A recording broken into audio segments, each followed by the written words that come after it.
ပြန်တွေ့ရင်လဲစိန်ထဲမှလွမ်းတယ်မျက်လုံးလေးတွေလဲရှက်ပြုံးပြုံးနေစေကွယ်သမုတ်တရားပင်ကူကြိုးမြင်တိုးပြီးရခါနွယ်ပြန်လဲဆုံးကားတွေ့တော့တနေ့ကအဖြစ်များနေဘာဆိုပါမပြောမရရင်တဲ့ကတော့တည်နေပါတယ်အစကမတွေ့ကြရင်ကောင်းမယ်အခုတော့မပေါင်းရတော့ဘူးကွယ်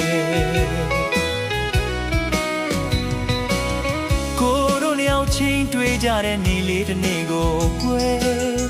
အခုမှပြန်တွေ့ရင်လဲစိန်ထဲမှလွမ်းတယ်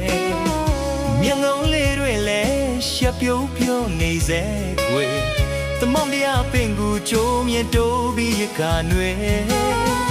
ပြန်လဲဆုံးကားတွေ့တော့ဒီနေ့ကအဖြစ်များနေဘာဆိုပါမပြောမရရင်တဲ့ကတော့တည်နေပါတယ်အစရမတွေ့ကြရင်ကောင်းမယ်အခုတော့မပေါင်းရတော့ဘူးကွယ်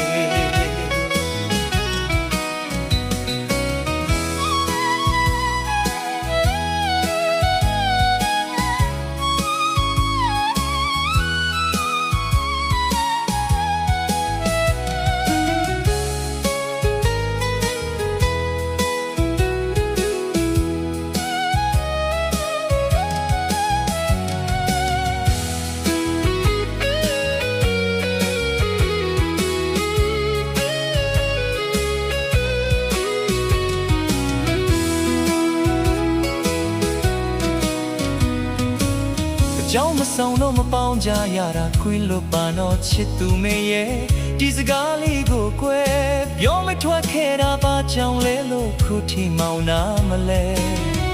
ချစ်သူမျက်ဝန်းလေးကိုအော်တွေ့ပြန်ရင်လဲရှက်တယ်